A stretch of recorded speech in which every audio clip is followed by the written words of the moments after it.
Une étude de 2018 révèle que plus de la moitié de la côte ivoirienne est menacée par l'érosion côtière, avec 5 points chauds ou zones sensibles identifiées à Grand Laou, San Pedro, Assini, Abidjan et Grand Bassam. Les études réalisées sur le littoral ivoirien ont montré un recul moyen des côtes d'environ 1 à 2, voire 3 mètres par an au profit de la mer. Face à cette menace de l'érosion côtière, quels moyens efficaces de lutte? C'est à cette question que nous tenterons de répondre dans cette émission. Bienvenue à tous dans le Talk Afrique. Justement, pour en discuter, nous recevons M. Ange Boni Yeye. Il est président de l'ONG Yes Green Earth. Bienvenue, Ange Boni. Bonjour, M. Thomas. Et avec lui, M. Jean Adoko, lui, il est expert environnementaliste. Bienvenue, M. Jean Adoko. Bonjour. Nous revenons à vous, M. Ange Boni Yeye. Par la même occasion, vous êtes expert en géomorphologie côtière. C'est bien ça. En quoi consiste cette spécialité? Cette spécialité consiste à l'étude de tout ce qui est morphologie liée au littoral ivoirien, de façon brève. Et est-ce que Yes Green Earth, votre organisation, peut aider à lutter contre l'érosion? Effectivement. Et c'est sur ces questions-là que nous travaillons au niveau de notre organisation. Et nous allons en parler au cours de l'émission. Nous voulons savoir de façon plus simple, l'érosion côtière, qu'est-ce que c'est? L'érosion côtière, comme on peut le définir de manière simple, c'est l'emprise de la mer sur le territoire. C'est la perte de terre au niveau du continent. C'est-à-dire que la mer monte sur le continent, enlève une partie de la terre et la remet dans la mer. Donc c'est un peu, de manière brève, ce qu'on peut dire de l'érosion côtière. D'accord, au niveau de votre ONG, vous qui êtes la plupart du temps sur le terrain, comment cela se manifeste, cette érosion? Comment on peut l'observer? La manifestation de l'érosion côtière, comme on le dit, ça se manifeste lorsque la mer gagne du terrain sur les terres. Voilà. Et c'est dû à une combinaison de plusieurs facteurs. Donc ça peut être les facteurs, il y a des facteurs naturels qui sont par exemple les marées, la houle, les tempêtes, et aussi nous avons les facteurs anthropiques qui sont dus à l'action humaine sur le littoral ivoirien, qui vont certainement arracher des portions de terre sur le littoral ivoirien. Avant d'en venir certainement aux causes, quelles sont les zones qui sont les plus vulnérables, les plus touchées? Les zones les plus vulnérables au niveau de la Côte d'Ivoire, il y a plusieurs zones. Voilà. Nous avons la zone de San Pedro, qui est constituée de plages rocheuses. Donc cette zone-là est beaucoup affectée par l'érosion côtière. Et aussi nous avons la zone du Grand Laou, qui est composée de plages à falaises. Donc nous avons la disparition de ces falaises-là chaque année. Nous avons la zone de Sassandra, et aussi il y a des semi-falaises dans cette partie. Vous avez la zone de Port-Boué, qui est beaucoup plus affectée aussi. Vous avez la zone de Grand Bassam et aussi au niveau de la zone d'Assini. Voilà. D'accord. En tant qu'expert environnementaliste, est-ce que vous pensez qu'il y a des raisons de s'inquiéter quand on parle d'érosion côtière en Côte d'Ivoire? Bon, pour ma part, je pense qu'il n'y a pas trop de raisons de s'inquiéter. C'est vrai qu'on sent déjà les effets sur nos populations, sur l'économie, mais si on agit rapidement sur les causes et les conséquences, je crois qu'on pourra résoudre ce problème. D'accord, vous évoquez donc les causes. Qu'est-ce qui cause l'érosion côtière? Comme monsieur avait déjà dit au départ, l'une des causes, d'abord, l'érosion côtière, c'est un phénomène naturel qui se voit sur une longue période. Et avec l'arrivée de l'homme, les activités anthropiques, comme on le dit, agissent rapidement sur ce phénomène-là. Entre autres, la construction, l'aménagement, l'infrastructure, on a les bâtiments, les routes, tout cela qu'on fait sur la côte. Cela influence rapidement ce phénomène, et agit rapidement sur ce phénomène-là. Et nous avons aussi, de manière dans l'interland, la construction du barrage qui réduit l'apport de sédiments, qui réduit la force des fleuves qui doit repousser la mer. Donc, entre autres, il y a toutes ces causes. Toujours au niveau des causes, est-ce que vous avez des additifs à faire par rapport aux causes anthropiques, il en a parlé, les causes naturelles? Il y a d'autres aspects importants? Oui, les causes peuvent se subdiviser en deux grandes catégories. Voilà. D'abord, on a les causes naturelles. Les causes naturelles, on a aussi la houle. la houle qui va se traduire par l'action du vent sur la mer. Donc, vous allez constater que la houle va se traduire aussi par les vagues. Donc, elle va se caractériser par son amplitude, sa célérité, sa direction et aussi plusieurs facteurs. Donc, au niveau de la Côte d'Ivoire, la houle, l'amplitude la plus élevée, ça va de 1 à 2 mètres. Et dans certaines zones, ça peut dépasser les 5 mètres. Vous avez la marée qui est due à une oscillation de façon verticale, qui est engendrée par l'attraction de la Lune et du Soleil. Donc, au niveau de la Côte d'Ivoire, vous avez une marée qui est diurne. C'est-à-dire quoi? Vous avez deux types de marées, c'est-à-dire 2 marées hautes et puis 2 marées basses. Donc, le temps de marnage, ça peut aller de 0,5 à 1,30 m. Donc, ça ne dépasse, dans certains endroits, ça peut dépasser les 1,30 m, mais c'est très rare. Donc, cette marée-là s'observe chaque 6 heures. Et les personnes qui vont sur les plages, qui vont nager, elles vont voir qu'il y a les maîtres nageurs qui vont mettre des drapeaux rouges pour dire que la marée est haute. Donc, à ce stade-là, il ne faut pas nager. C'est-à-dire que le niveau de mer est monté à 1,30 m. Donc, lorsqu'on a les marées basses, ça va, le niveau de mer va monter à 1,50 m, etc. Donc, ça peut atteindre les 1 m. Et vous avez fait une étude sur ce qu'on appelle le trait côtier. Quelles sont les normes? C'est le trait de côte. Le trait de côte, d'accord. Donc, les études que j'ai menées au niveau de l'étude des traits de côte, ça concernait une portion du littoral ivoirien, plus précisément la zone d'Azureti jusqu'à l'embouchure du fleuve Comoé, c'est-à-dire la zone de Grand Bassam. Donc, l'étude de ces traits de côte là consistait à pouvoir voir combien de mètres évoluent ou bien à combien de mètres sont arrachés, ou bien à estimer les dégâts de l'érosion côtière. Donc, et on a utilisé des appareils qu'on appelle les stations totales qui nous ont permis de pouvoir effectuer des études sur une certaine distance, c'est-à-dire sur les 8 km de traits de côte qui séparaient Azureti et l'embouchure du fleuve Comoé. Et dans certaines zones, nous avons pu observer un recul de trait de côte d'environ 0,5 m. Par endroit, on avait des reculs de trait de côte de 1 m et parfois 2 mètres voilà, qui s'arrachaient chaque année. Mais tout dépend aussi de l'ampleur de la tempête qui peut frapper à chaque moment. Donc, parfois, quand la tempête peut frapper, la tempête frappe, le trait de côte peut une portion de terre d'environ 7 mètres qui peut s'arracher par tempête. Donc c'est un peu dévastateur. Voilà. D'accord. Au niveau des zones qui sont les plus touchées, on parlait de Grand Bassam, on parlait de San Pedro, il y a aussi Grand Laou et certaines zones qui ont été récemment, ces dernières années, très touchées. Quelles sont les conséquences sur la population, les conséquences aussi au plan économique? Les premières conséquences, on a déjà vu, la population a été déplacée, parce que la mer a vraiment pris de l'emprise sur le territoire. Nous avons les pertes des plantations, les sites touristiques. Nous savons que Grand Laou est une ville touristique. Voilà.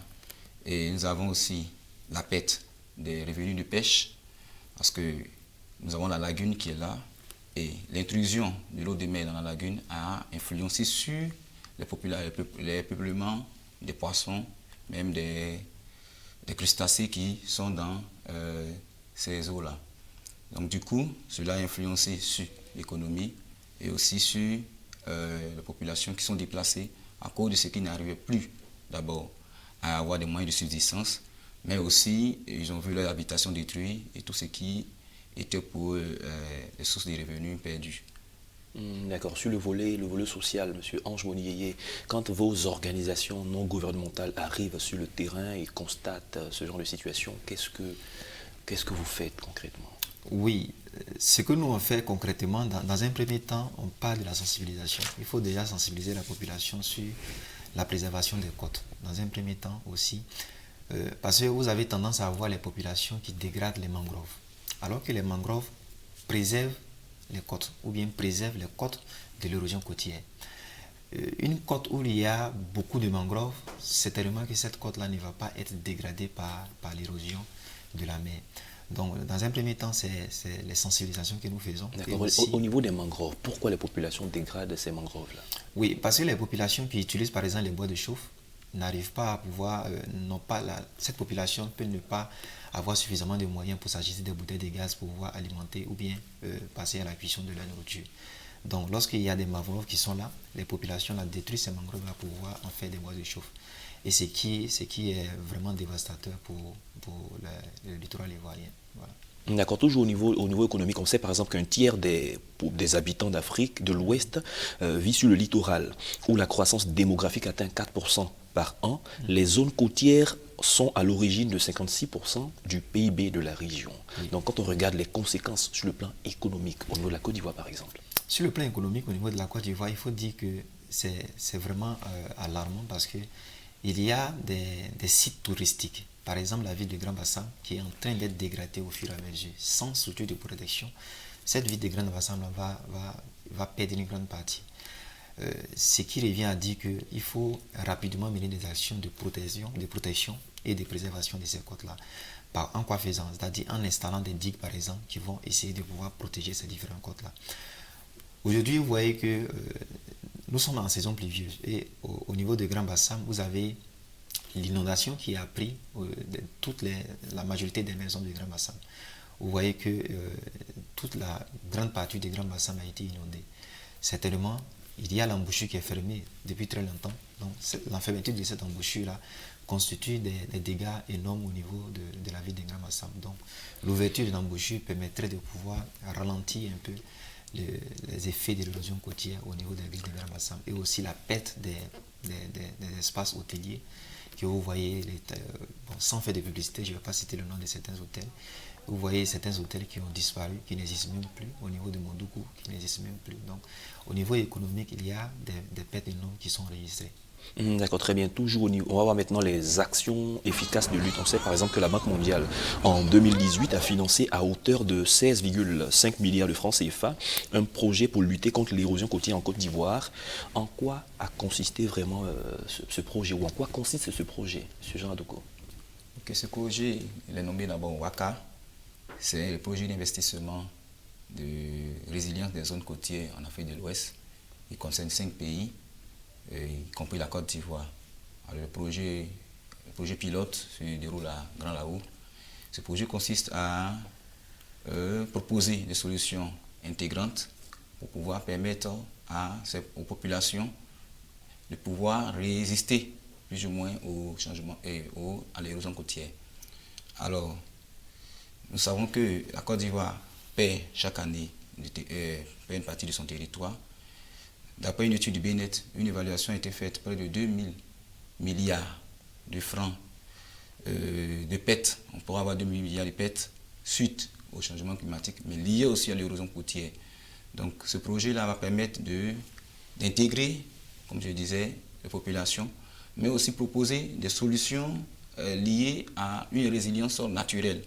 On va présenter un projet qui va permettre à la nature elle-même de pouvoir récupérer les parties du territoire qui ont été perdues. Puisque nos aménagements ont détruit, on peut trouver des alternatives pour que la nature elle-même récupère ce qu'elle a perdu. Donc c'est un peu plus ou moins l'idée générale du projet. D'accord. Il existe aussi la législation ivoirienne qui a pris des mesures. La loi numéro 2017-378 du 2 juin 2018 relative à l'aménagement, à la protection et à la gestion intégrée du littoral. Cette loi prévoit, entre autres, la création d'une agence nationale de gestion intégrée du littoral, qu'on appelle ANAGIL, et l'élaboration d'un plan d'aménagement et de gestion du littoral ivoirien. Quels sont les défis de cette agence? Les défis de cette agence sont vraiment énormes, parce que vu le constat vu les effets qui sont constatés au niveau du littoral ivoirien, cette agence-là doit pouvoir mener des actions concrètes de sorte à pouvoir accélérer les différents travaux qui sont annoncés par le WACA. Donc, qui sont des travaux d'atténuation et d'adaptation au niveau du littoral ivoirien, c'est-à-dire qui concernent les 5 pays, comme le confrère l'a dit, de l'Afrique de l'Ouest. Voilà. Donc, ces agences-là cette agence, va aussi accélérer, par exemple, les travaux qui sont prévus au niveau de l'ouverture de l'embouchure du fleuve. D'accord, voilà. D'accord, très bien. Pendant que cette agence travaille, à quel niveau les ONG et la société civile, les populations elles-mêmes sont attendues? Monsieur Jean Toko. Bon, à ce niveau, je crois que pour les ONG, le plus souvent c'est la sensibilisation qu'ils font. C'est de voir les populations et expliquer les dangers qu'elles encourent d'être dans ces zones-là. Mais ce n'est pas seulement la sensibilisation, il faut plus ou moins proposer à ces populations, s'ils ont des activités économiques, des solutions alternatives, de sorte que celui qui est pêcheur puisse se reconvertir à une autre activité pour ne plus retourner à la pêche. Pour ce qui concerne le déplacement des populations, prévoir des zones moins risquées, mais qui permettra à ces populations de pouvoir encore se refaire, puisqu'il y a plusieurs causes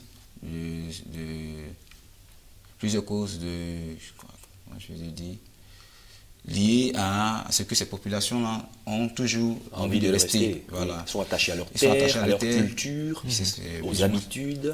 Oui, oui. Je voyais une vidéo où, je crois, la population disait que le cimetière est en train de disparaître. Ils ne peuvent pas regarder leurs parents en train de partir comme cela dans la mer. C'est culturel. Il y a tout ça qui agit un peu sur ces populations. Donc, les ONG vont sensibiliser, ils vont présenter ces différentes propositions à ces populations-là, et ces personnes-là pourront plus ou moins entrer dans ce projet, puisque le projet WACAP, comme on le dit, il permet aussi d'intégrer le volet social dans l'activité de ce projet. D'accord, parlons de votre expérience en matière de gestion de ce genre de situation. Parlez-nous de ce que vous faites au quotidien dans la préservation ou dans la lutte contre l'érosion côtière.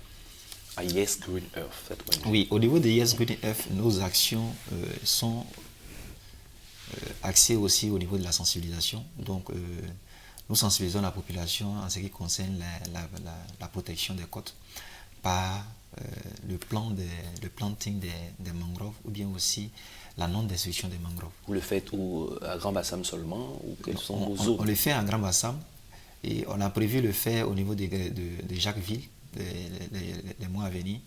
Et nous avons lancé aussi un programme qu'on appelle le parcours du littoral, qui est un programme qui consiste à pouvoir sensibiliser la population sur la pollution plastique, de sorte à pouvoir préserver le littoral ivoirien de tout ce qui est pollution plastique et tout ça.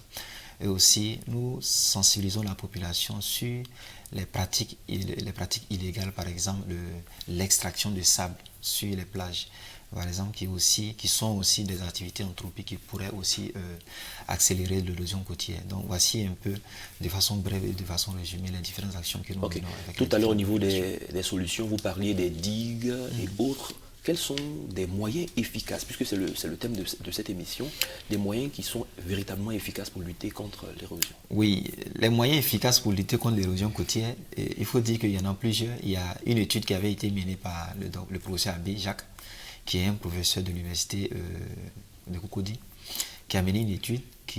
L'étude concernait la partie de Port-Boué. Donc vous allez voir que la plage de Port-Boué, elle est curviligne. Donc, dans mon introduction, j'ai parlé de houles. Et au niveau de Port-Boué, la houle, elle vient de façon frontale, parce qu'il y a un angle de 40 degrés qui fait une déviation. Donc, la houle de façon normale, mais de façon générale, au niveau de la Côte d'Ivoire, elle frappe dans la direction sud-ouest, sud-sud-ouest. Donc, au niveau de Port-Boué, il y a un angle de déviation de 40 degrés. Donc, cet angle-là fait en sorte que la houle, elle est frontale. Donc, la houle qui va se traduire par la vague, elle va frapper la plage de façon frontale. Vous allez voir que au niveau de Port-Boué, la plage elle est curviligne. Donc il y a une forte dégradation du littoral qui se produit à cet instant. Donc l'étude qui a été faite, c'est de pouvoir installer 9 brises-lames sur les plages de Port-Boué, non seulement pour protéger le canal de Vridi de tout ce qui est érosion, et aussi de protéger la Sille, parce que la mer avance à grands pas. Et pour installer une brise-lame, il faut maximum ou bien au minimum 1 milliard de francs CFA. L'étude qui avait été faite depuis 2005. Et les études ont été menées, les études ont été déposées là où elles doivent être déposées pour que les actions soient prises. On ne va pas incriminer quelqu'un, on ne va pas incriminer une partie, mais qui que ce soit, mais chacun doit jouer son rôle dans le cadre de la préservation et de la protection des côtes. Voilà. D'accord, très bien. Maintenant, en ce qui concerne les brise-lames et les digues, lorsque vous parcourez le littoral ivoirien, de la frontière du Libéria jusqu'à la frontière du Ghana, il n'y a aucune structure de protection du littoral ivoirien. C'est-à-dire le littoral ivoirien, il est livré à lui seul. Il y a une seule digue qui a été installée, mais la digue, elle se situe au niveau du canal de Vridi. Parce que le canal de Vridi, là, à ce niveau, il y a un trou sans fond. Alors que le sable qui est entraîné sous l'effet de la délive littorale, qui quitte depuis Jacquesville, depuis San Pedro, qui vient dans la direction sud-ouest, ce sable-là pourrait boucher le trou sans fond. Alors que c'est là que tous les navires passent. Donc c'est une raison, il y a une question économique. Donc il faut mettre une digue pour ne pas bloquer, boucher le trou sans fond pour que les bateaux puissent rentrer. Donc c'est là seulement qu'il y a une digue qui a été installée. À part cet endroit, il n'y a pas de structure de protection des côtes. M. Landouko, vous avez un additif par rapport aux moyens efficaces de lutte? Je crois que c'est plus ou moins la même idée. On a des études qui sont déjà là. Oui. On a plusieurs propositions qui sont sur des tables. Je crois que même au niveau du Grand Bassam, il y a l'embouchure qui est plus ou moins bouchée. Il faut qu'on puisse ouvrir ça. Je crois que hier ou avant-hier, ils ont présenté à la télévision que le Premier ministre avait dit qu'ils allaient ouvrir cette embouchure-là. Nous avons aussi, même au niveau des Grands Laous, l'embouchure aussi est plus ou moins obstruée. Donc il faut ouvrir cette embouchure-là pour permettre au fleuve Bandama de pouvoir agir sur la mer. C'est-à-dire que l'embouchure permet de réduire l'impact, oui, les routes, comme il a dit, sur le continent. Donc ce sont ces études-là qui sont là. Ben, on espère qu'avec le projet WACAP... D'accord. Pendant que les études se mènent, on constate que l'érosion côtière fait son effet et il y a un déplacement des populations. Selon vous, nos gouvernants, qu'est-ce qu'ils devraient faire pour aider les populations qui malheureusement perdent leurs maisons, perdent leurs activités? Peut-être qu'il y a des choses qui sont faites déjà, mais dans quel sens ces gouvernants devraient travailler selon vous? Bon, la première des choses, c'est intégrer d'abord les populations dans la prise de décision, voir un peu leurs aspirations, comprendre un peu leurs problèmes. C'est le premier élément, parce que tu ne peux pas travailler pour quelqu'un s'il ne te dit pas qu'est-ce qu'il a besoin. C'est le premier élément. Et puis prendre en compte aussi les études en compte dans la manière d'exécuter ces projets-là. Si, comme il a présenté le projet du professeur, je crois bien, Professeur Aki. Voilà, professeur Aki. Si ce professeur est intégré peut-être dans une étude et dans le projet d'exécution peut-être d'un projet de lutte au niveau de Port-Bouilly, je crois bien, ça pourra plus ou moins faciliter un peu les travaux.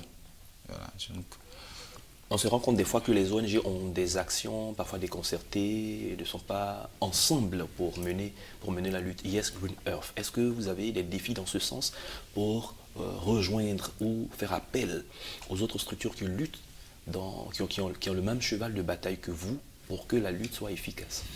Effectivement, c'est ce à quoi nous travaillons, parce que on dit le plus souvent, et c'est ce qui est vrai, pour avoir plus de résultats, il faut être unis.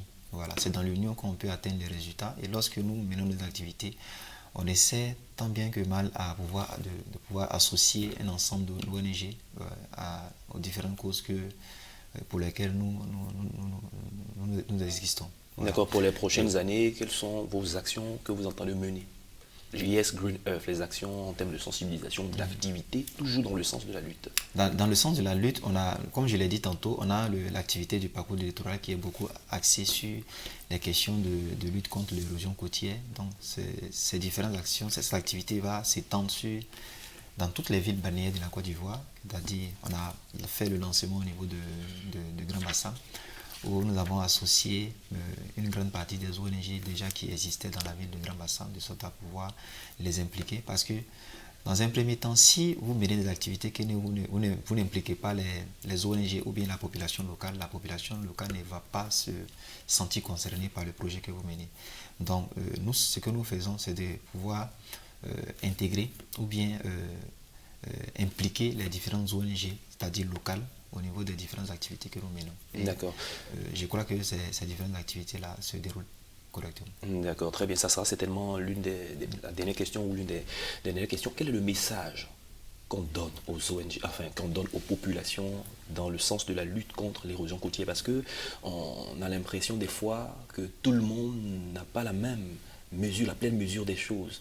L'érosion côtière fait ses dégâts, les ONG viennent, le gouvernement fait ses actions. Cependant, on constate toujours qu'il y a des populations qui reviennent sur certains sites et qui s'installent toujours. Quel est le message, M. Jean Adoukou? Ce que nous pouvons dire à ce niveau, c'est que faut comprendre que les populations, plus ou moins on a notre SAGI, on peut le dire, mais ils ne perçoivent pas quelquefois vraiment l'ampleur. C'est vrai qu'ils sentent quelquefois 2 ou 3 jours, ils pleurent, ce qu'il a perdu du temps et puis il revient.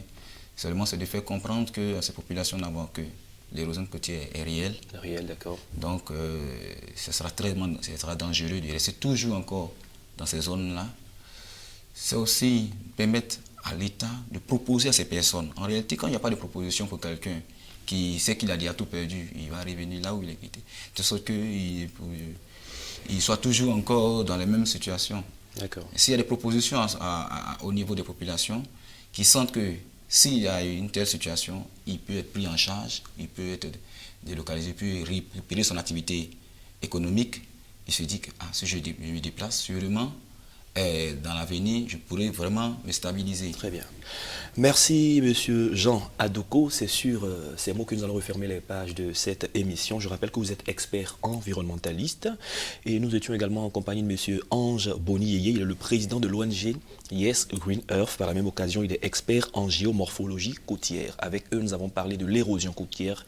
Quels moyens efficaces de lutte? Merci à tous de nous avoir suivis. C'est la fin de cette émission. Bonne suite de nos programmes sur Medi 1 TV Afrique.